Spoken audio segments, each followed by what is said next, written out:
Hello दोस्तों, welcome back to my channel. कैसे हैं आप सब? आई होप आप सभी अच्छे होंगे, खुश होंगे, अपनी पढ़ाई कर रहे होंगे।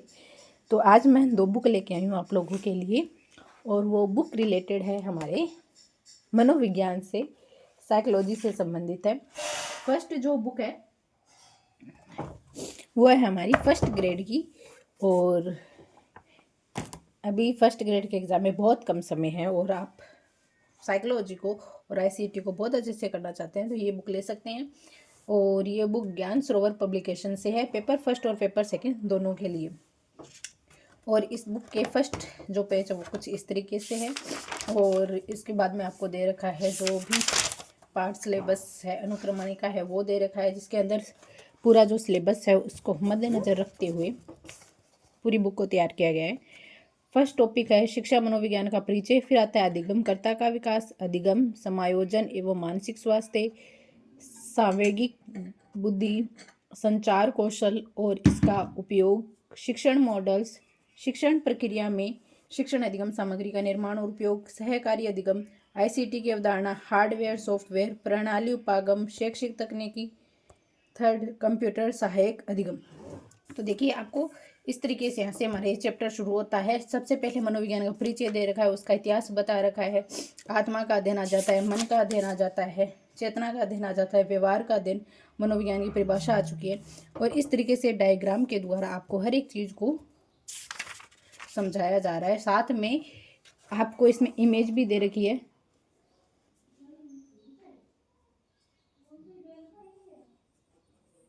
चित्र भी दिया हुआ है, और साथ में इसमें चित्र दे रखा है। देखो डायग्राम के द्वारा आपको जो जो चीज़ें समझने की जरूरत है वो दे रखी है। अब मानवतावादी जो अब्राहिम मैस्लो थी उनकी तस्वीर दे रखी है। तस्वीर देने से क्या होता है, हमें जो भी चीज़ें हम पढ़ रहे हैं उनके बारे में क्लियर हो जाता है। गेस्टाल्ट की तस्वीर दे रखी है, व्यवहारवाद देने वाले वॉटसन की तस्वीर दे रखी है, मनोविश्लेषणवाद के फ्राइड की तस्वीर दे रखी है, प्रक्रियावाद वाले की तस्वीर दे रखी है, विलियम वुंट की तस्वीर इन्होंने दे रखी है। तो तस्वीर तो उन्होंने सबकी मेंशन कर रखी है।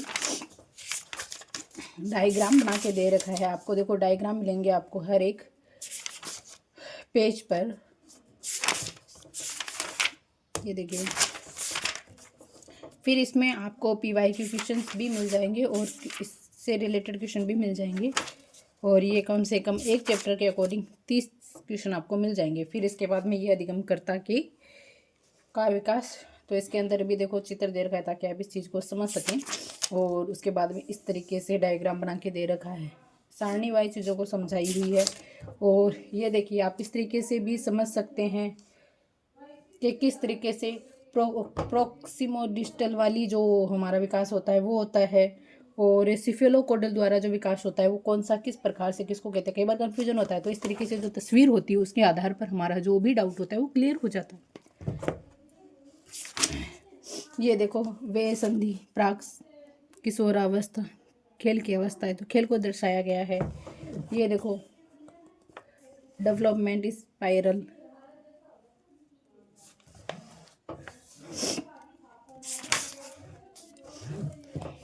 ये फ्राइड का सिद्धांत कितने अच्छे से समझाया हुआ है कि ऊपर की तरफ आप इसमें हम अपने आप ही समझ सकते हैं कि चेतन कौन सा है, चेतन कौन सा है और अर्ध चेतन कौन सा आता है। और ये देखो ईगो, सुपर ईगो, ईड को समझा रखा है विथ डायग्राम के आधार पर। सिगमंड फ्राइड के आइडियाज को बता रखा है किस तरीके से उन्होंने बताया। तो आप चित्र के माध्यम से भी अपनी जो थ्योरी होती है उनको क्लियर कर सकते हैं। कई बार क्या होता है, ऐसे डायग्राम हमारे दिमाग में सेट हो जाते हैं और जिसकी वजह से जो हमारा कॉन्सेप्ट होता है वो पूरा ही क्लियर हो जाता है। इसमें देखो ईड वाला ऐसा होगा, ईगो वाला ऐसा होगा, सुपर ईगो को देखो कितनी अच्छी तरीके से इसको बताया गया है। ये देखिए इस चित्र को, ईड, ईगो, सुपर ईगो को। फिर इसके बाद में हेल्दी साइकोलॉजी, ईड वाला कैसा होता है, ईगो वाला कैसा होता है, मुख्य चूषण अवस्था कौन सी होती है। तो साइकोलॉजी एक ऐसा ही सब्जेक्ट है जिसमें आप चित्र का, मैप का, इनके आधार पर अगर डेली लाइफ के अकॉर्डिंग चीज़ों को देखते हैं, समझते हैं तो वो बहुत अच्छे से हमारा क्लियर हो जाता है। ये आगे गुद्दावस्था, आगे नार्सिज्म किसको बोलते हैं, हम अपने आप को ही देखते रहते हैं, ठीक है। फिर ये आ जाती है सुप्त अवस्था, अव्यक्तात्मक अवस्था, इरेक्शन की तस्वीर दे रखी है इन्होंने। तो मैं यही कहना चाहूँगी, देखो जितनी भी मैं तारीफ़ करूँ किताब की उतनी ही कम है, क्योंकि हर एक चीज़ को बहुत बेहतरीन तरीके से इन्होंने बताने का प्रयास किया है।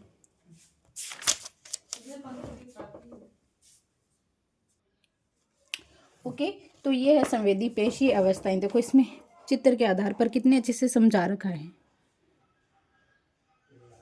हर एक चीज़ को।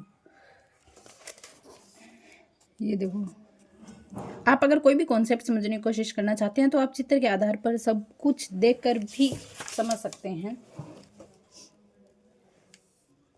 अहम केंद्रावाद, मूल संक्रियात्मक अवस्था में बालक कैसा होता है, ये ब्रूनर की तस्वीर दे रखी है।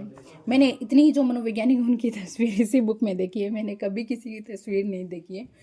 सब बना थ्योरी लेकर आते हैं, तस्वीर बहुत कम चांस में लेके आते हैं, ताकि ये देखो ये जो इस तरीके से जो तस्वीरें आती हैं इससे हम रिलेट कर पाते हैं उस टॉपिक से अच्छे से।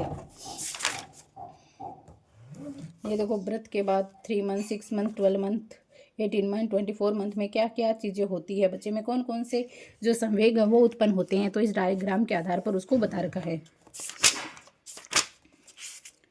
ये देखो सिर का विकास किस तरीके से होता जाता है।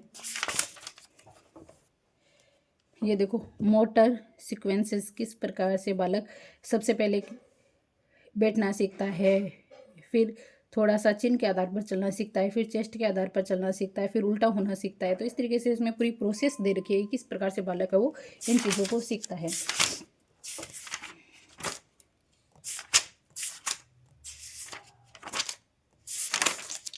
इस तरीके से ये हमारा चैप्टर खत्म हो जाता है। इसमें भी 28 क्वेश्चन दे रखे हैं विथ PYQ आपको मिल जाएंगे। आपको PYQ के लिए इधर उधर देखने की ज़रूरत नहीं पड़ेगी। इस बुक में हर चैप्टर के अकॉर्डिंग आपको PYQ भी मिल जाएंगे।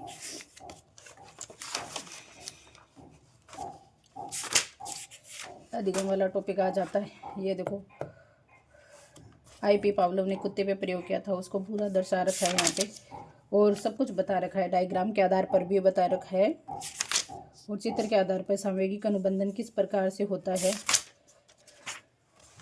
ये थोंडाई का जो प्रयोग किया गया है बिल्ली पर वो दिखा रखा है। ये देखो नकारात्मक ऋणात्मक, एक तो जो नकारात्मक या ऋणात्मक जो पुनर्बलन होता है उससे क्या होता है वो देख लीजिए। ये स्किनर का प्रयोग किया हुआ है। ये बंदर का जो प्रयोग है वो आ जाता है अंतर्दृष्टि के सिद्धांत के अंदर। और ये देखो समागम का नियम, जो गेस्टाल्ट रूल्स है वो समानता का नियम, समीपता का नियम, चित्र के द्वारा उनको अच्छे से निरंतरता का नियम।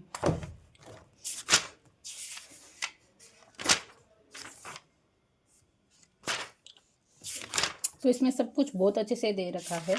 आपको किसी भी चीज़ के बारे में कुछ भी सोचने की ज़रूरत नहीं होगी कि कैसे क्या होगा, क्योंकि चित्र वगैरह भी हम कई बार देखते हैं सोचते हैं तो वो उसे रिलेट ज़्यादा कर पाते हैं हम, तो वो इसमें बहुत अच्छे से इंक्लूड किया हुआ है। वो समायोजन वाले बालक कैसे होते हैं।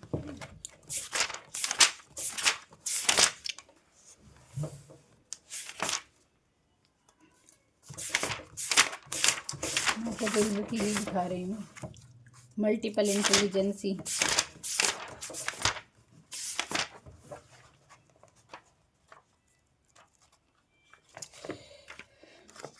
सहकारी अधिगम, साथ में मिलकर कार्य कैसे किया जा सकता है।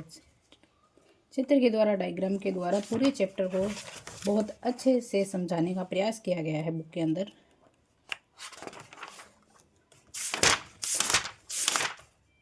ICT की अवधारणा आ जाती है, डेफिनेशन दे रखी है, साथ में एग्जाम्पल्स भी सारे इंक्लूड किए गए हैं इसके अंदर। भारत में शैक्षिक तकनीकी के बारे में बताया, 20वीं सदी में क्या था, 17वीं सदी में, 15वीं सदी में, 14वीं सदी में, पुराना सारा डाटा दे रखा है इसके अंदर। उच्च शिक्षा के लिए, खुली और दूरस्थ शिक्षा के लिए, व्यक्तिगत शिक्षण के लिए तकनीकी, निर्मितवाद के लिए शिक्षा, व्यवहारवाद के साथ तुलना। इसमें ICT वाला पार्ट है उसको भी बहुत बेहतरीन तरीके से कंप्लीट किया गया है इसके अंदर।